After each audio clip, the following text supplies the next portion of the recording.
Hello दोस्तों आज जानते हैं इंडियन मॉनिटर लिज़ार्ड के बारे में, अर्थात भारतीय मॉनिटर छिपकली के बारे में, जिसे बंगाल मॉनिटर भी कहा जाता है। और दोस्तों इसका साइंटिफिक नेम वर्नस बेंगालेंसिस है और यह एक बड़ी छिपकली प्रजाति होती है जो पूरे इंडियन सब कॉन्टिनेंट में और साउथ ईस्ट एशिया के कुछ हिस्सों में मिलती है। और ये अपने इकोलॉजिकल इम्पोर्टेंस और शिकार के प्रति संवेदनशीलता के कारण भारत में वन्यजीव संरक्षण अधिनियम 1972 की अनुसूची 1 के तहत एक संरक्षित प्रजाति है और इसका शिकार करना एक अपराध है। और अगर आकार की बात की जाए तो इसकी बंगाल मॉनिटर अपनी पूंछ सहित लगभग 1.75 मीटर तक लंबी हो सकती है। और इसका जो हैबिटेट है ये तरह तरह के एनवायरनमेंट्स में रह सकती है, जिसमें वन्य क्षेत्र भी है, घास के मैदान भी है और यहाँ तक कि शहरी क्षेत्रों में भी ये अक्सर देखने को मिल जाती है।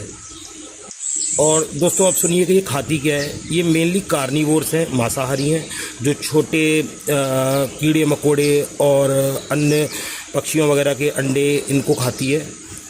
और दोस्तों रेप्टाइल्स में अगर देखा जाए तो मॉनिटर लिज़ार्ड में इंटेलिजेंस देखा गया है कि इसमें बुद्धिमत्ता होती है और आमतौर पर ये शर्मीली होती है और इंसानों के संपर्क में आने से बचती है।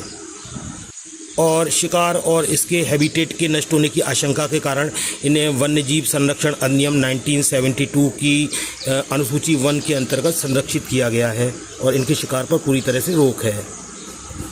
और अब दोस्तों बात करते हैं कि इसमें जहर होता है या नहीं। कुछ लोक कथाओं में बताया जाता है कि मॉनिटर छिपकलियाँ जहरीली होती हैं, जबकि बंगाल मॉनिटर छिपकली जहरीली नहीं होती है। और कभी कभी इनके मांस और शरीर के अंगों के लिए इनका शिकार लोग कर देते हैं और अंधविश्वास के कारण भी इनका शिकार किया जाता है, जो कि नहीं होना चाहिए। और मॉनिटर छिपकलियों पर दूर से नज़र रखना तथा ऐसी किसी भी गतिविधि से बचना महत्वपूर्ण है जो उन्हें परेशान या नुकसान पहुँचा सकती हों। और दोस्तों इंडियन मॉनिटर लिज़ार्ड जहरीली नहीं होती है, सिर्फ श्रीलंका में पाई जाने वाली एशियन वाटर मॉनिटर जहरीली होती है। हाँ, लेकिन इसके काटने से बैक्टीरियल इन्फेक्शंस हो सकते हैं, इसलिए तुरंत अगर ऐसा कभी हो तो डॉक्टर की सलाह लेनी चाहिए।